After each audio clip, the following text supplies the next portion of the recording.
So I deleted all of my YouTube videos because I didn't know all of these things I'm about to share with you. So if I were you, I would watch this video to the end.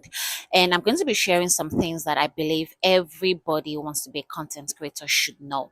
And this is why I deleted all my videos. So I wasn't getting my desired results. I had created my YouTube channel for like over 5 years, and I'm not growing. I'm not getting views. I just keep on posting and posting and posting. So I told myself that I'm just going to find the reason why I am not getting my desired results. And these are the things that I did.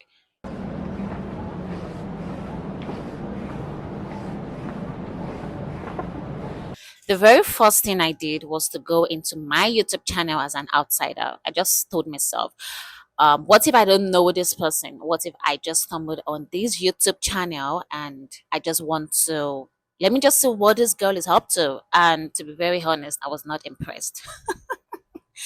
I was not impressed because if I were an outsider, I'm just gonna get bored watching all my content, watching everything that I was posting, and then I was like, okay, maybe this is the problem. Maybe this is why I don't get my desired views. Maybe this is why people just don't find me interesting. And it's not because I am boring. It's just because I am not posting content that the algorithm actually recognizes. And another thing I also noticed was that I post everything. I post about everything. I don't have like a direct niche. I don't have a particular thing that I talk about. I am all over the place. And I was like, okay, now I understand why I'm not getting my views. The algorithm just do not understand what I'm about. The algorithm does not understand what it is that I'm trying to push out there. And that is the number one problem. You have to focus on one thing. You have to just have that thing that you are talking about so that the algorithm can actually favor everything that you push out there. The second thing I did was actually someone have the courage to start again. It's actually not easy when you've been at something for 5 years and then you have to start again. It is not easy. I could remember being all down, all depressed, all discouraged, but something got me help, and that is the passion. Because I told myself that I have a passion for this. I want to be a YouTuber. I want to grow on YouTube. I actually want people to watch me. I want to teach people. I want to give value to people. And I just sat down one night and I just deleted all my videos. I was like, no, I am just done. And why deleting them? These are years of works. I still have some of the videos on my laptop and my high cloud and every cloud that's there. And I was like, I'm just gonna take all of this out of YouTube and I'm just going to start afresh. Even though it's been after 5 years, but I would do anything just to reach where I want to reach. I'm going to do everything to reach my goals. So I deleted everything. And the next thing I did was I started a research. I started researching. I started, watching people's videos. I started, you know, doing a lot of research, watching people, asking questions, commenting on YouTubers that are actually where I want to be later. I started commenting on the videos. I gained value from other YouTubers, and this helped me a lot, like a lot. I knew how the algorithm worked. I knew what I was doing wrong. I knew how to actually come back the way I just did, and it helped me a lot. And the next thing I did, this is one very tricky and one very important part of it. I changed my niche.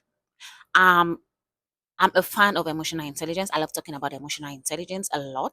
And I was like, what is the point of having a lot to say about emotional intelligence if there's nobody that wants to listen to you? So I told myself, okay, I'm still going to talk about emotional intelligence, but in a different way. I'm going to gather my audience. I'm going to build my audience. I'm going to build my community.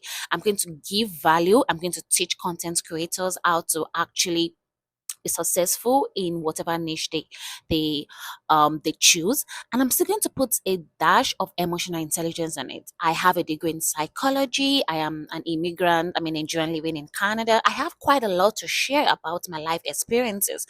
And I was actually a bit confused on what niche to actually go into. And I was like, okay, I'm going to start by giving value to people who are like me. I'm going to start by giving value to someone who has been stuck in this YouTube journey. I'm going to start by giving value to someone who doesn't even know how to start or where to start from. And that is why I'm making this video. I'm literally at work. You can see from my background, I'm at work. And I just brought my little tripod stand. I brought my mic. I brought my light. It's like I'm going to shoot this video and I'm going to post this video regardless of all the fears that I've gathered all through the weeks, all through the month. And I'm just going to see how it goes. I'm going to see how it actually goes. And that is what I'm dipping my foot into the waters right now. And hopefully, I hope that it works. So, these are the things that I did to actually rebrand myself. These are the things that I did to actually come back to YouTube with intentionality. And that's another thing I want to talk about. You need to be intentional about your growth on YouTube. When I started my YouTube, I would just post videos, I would just go away. I don't even watch other people's videos. And another mistake I made was share links to people. When I post a video, I would share, I had a broadcast list on my WhatsApp, and I would share the links to everyone, ask them to share, ask them to watch. It was like I was begging people to actually watch me. And I was like, no, I'm going to stop doing this. I'm not going to beg people to watch me. I'm not going to beg people to share my videos. If you actually gain value from what I am posting, I should not beg you to watch it. I should not beg you to share. So I stopped sharing my links. I stopped posting. Well, I do still post on my WhatsApp, but I don't like send my links to, I don't send my links to all my contacts. I don't like beg people to share. I don't beg people to watch. I just do my thing. And I hope that someone out there that needs what I'm sharing watches it. Well, that was what I was doing in the past. So for this video, I'm going to do as that. I'm not going to share my links because that was one mistake that I made. And that was one thing that affected my growth on YouTube, because I had people subscribing to my channel who are not even interested in what I was offering. I had subscribers who are not interested in what I was talking about. And that was a problem because I would just confuse the algorithm. I literally confuse the algorithm. And that's something that I've learned to do better. So if you are a content creator, if you're someone just step into the YouTube community, that is one thing you should not do. When you post your videos, you need to do everything, do your research, find a perfect niche, watch people who are actually successful in the niche that you've chosen, but don't share your links to people. Don't beg people to subscribe. The ones who subscribe, let them be the ones who are interested in what you're sharing. Let them be the ones who are interested in your content. That is one thing I learned late, and I'm sharing that for you for free today. Just a brief introduction of who I am. My name is Toluwanimi Olawe. You can call me Nimi. I'm a 28-year-old Nigerian living in Canada, and I have a lot to share about faith, about lifestyle, about family, about your journey as a content creator, about emotional intelligence. I'm a graduate of community and health psychology from the University of South Africa. This is the third country I'm living in. That's another thing I would love to share about one day. So thank you so much for watching this video. If you've gained value, let me know in the comment section, and please like this video and let me know what you think about it and what you'd want me to talk about the next time.